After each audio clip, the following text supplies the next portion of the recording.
টিপু সুলতান বা ফতেহ আলী সাহাব টিপু জন্ম 20 নভেম্বর 1750, মৃত্যু 4 মে 1799, ছিলেন ব্রিটিশ ভারতের মহীশূর রাজ্যের শাসনকর্তা। ইংরেজদের বিরুদ্ধে তিনি যুদ্ধ করেন। তিনি তার শৌর্যবীর্যের কারণে শেরি মহীশূরের বাঘ নামে পরিচিত ছিলেন। তিনি তার শাসনকালে বেশ কয়েকটি প্রশাসনিক ব্যবস্থা চালু করেছিলেন, একটি নতুন মুদ্রা ব্যবস্থা এবং ক্যালেন্ডার সহ, পাশাপাশি একটি নতুন ভূমি রাজস্ব ব্যবস্থা যা মহীশূরের রেশম শিল্পের বিকাশের সূচনা করেছিল।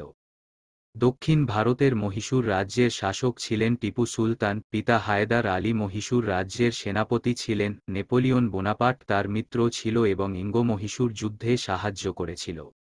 শ্রীরঙ্গপত্তন গ্রামে কাবেরী নদীর একটি বদ্বীপে নির্মিত একটি দুর্গ থেকে রাজ্য শাসন করতেন। বর্তমানে শ্রীরঙ্গপত্তন গ্রাম দক্ষিণ ভারতের কর্ণাটক রাজ্যের মান্ডিয়া জেলার অন্তর্গত। ব্রিটিশ ইস্ট ইন্ডিয়া কোম্পানির সঙ্গে যুদ্ধে 1799 খ্রিস্টাব্দে নিহত হন।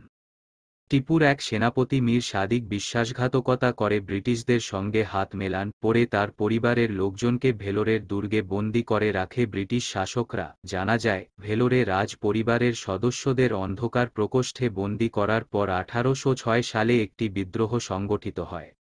সেই বিদ্রোহে ভেতর এবং বাহিরের প্রচণ্ড আক্রমণে শতাধিক ইংরেজ সৈন্য সেদিন নিহত হয়। এমন ঘটনা ইংরেজদের মধ্যে চরম ক্ষোভের সঞ্চার করে। পরবর্তীতে মাদ্রাজ এবং আশপাশের সৈন্য নিয়ে তারা আবার দুর্গটি দখল করে নেয়।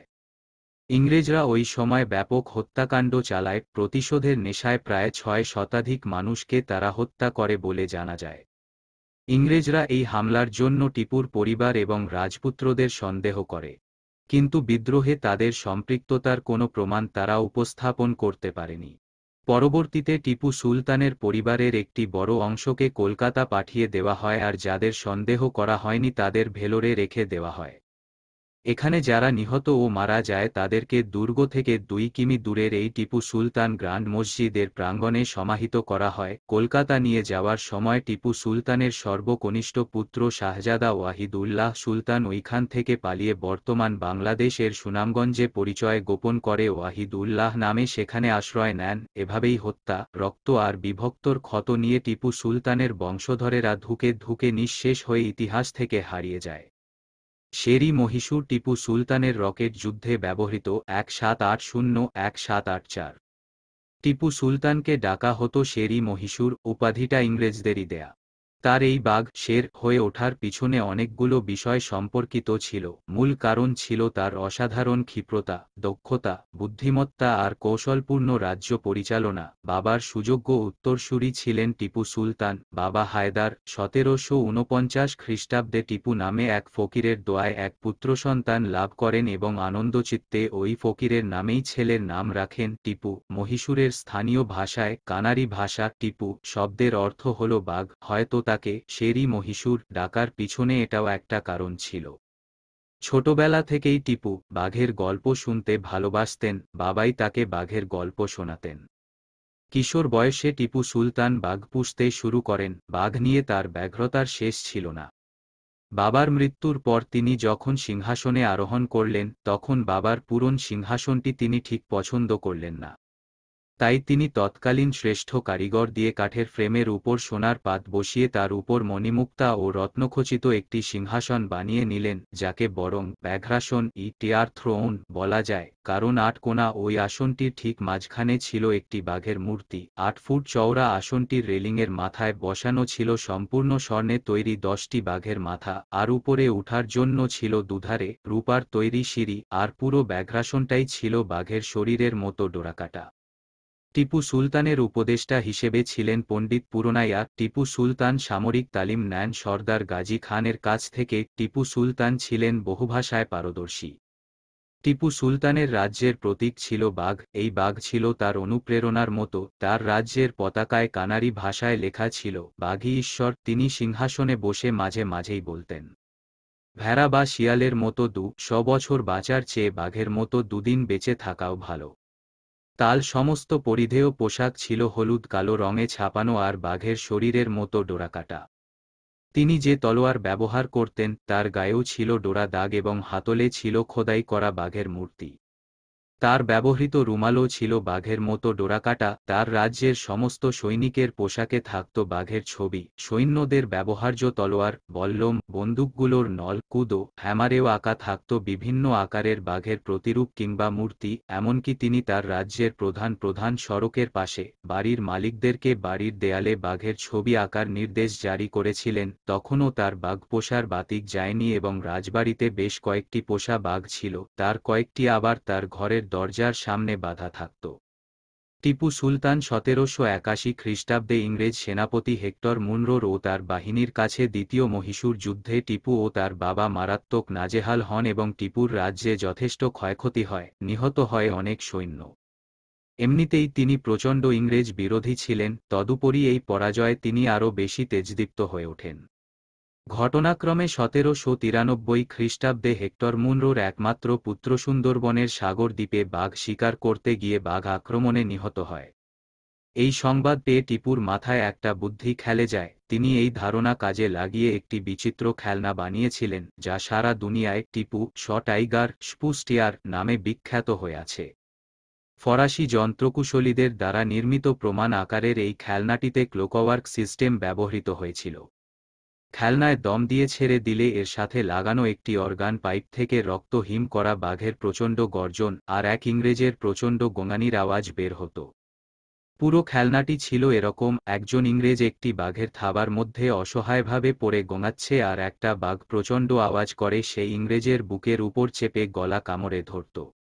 তখন ইংরেজটি তার হাত উঠিয়ে চেষ্টা করত বাঘের মাথাটি এদিক ওদিক সরিয়ে দিতে। ভিতরকার অর্গান থেকে আরও বেরিয়ে আসত মহীশূর সুলতানের প্রিয় গজলের সুর। টিপু শ টাইগার বানানোর পিছনে একদিকে যেমন ছিল তার ইংরেজদের প্রতি উষ্মা, তেমনি অন্যদিকে ছিল প্রচণ্ড ব্যাঘ্রপ্রীতি। সময় পেলেই তিনি বাঘটিতে দম দিতেন, কখনো কখনো রাতের পর রাত একই জিনিস দেখে গায়ের জ্বালা মেটাতেন।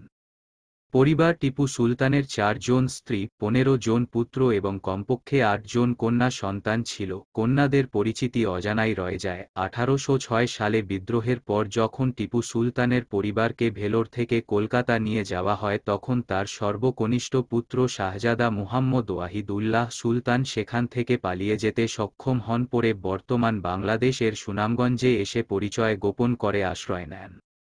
শাহজাদা হায়দার আলী সুলতান ১৭৭১ ৩০ জুলাই ১৮১৫ ২।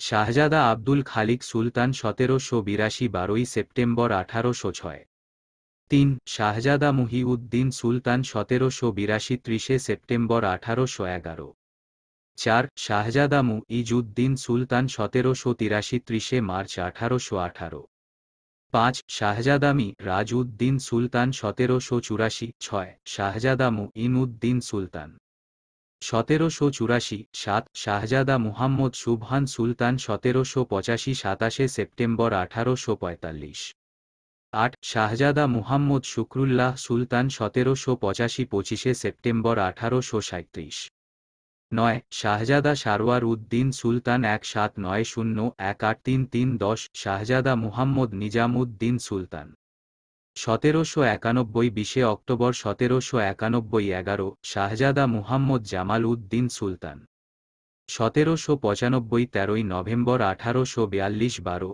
শাহজাদা মুনির উদ্দিন সুলতান ১৭৯৫ পয়লা ডিসেম্বর ১৮৭৩ ১৩। শাহজাদা গুলাম মুহাম্মদ সুলতান কেসিএসআই মার্চ ১৭৯৫ ১১ আগস্ট ১৮৭২ ১৪। শাহজাদা গুলাম আহমদ সুলতান ১৭৯৬ ১১ এপ্রিল ১৮২৪ ১৫। শাহজাদা মুহাম্মদ ওয়াহিদুল্লাহ সুলতান ১৭৯৭ টিপু সুলতান জয়ন্তী ২০১৫ সালে কংগ্রেসের তৎকালীন মুখ্যমন্ত্রী সিদ্ধরামাইয়ের নেতৃত্বে কর্ণাটক সরকার টিপুর জন্মবার্ষিকীটিকে টিপু সুলতান জয়ন্তী হিসাবে পালন করা শুরু করে।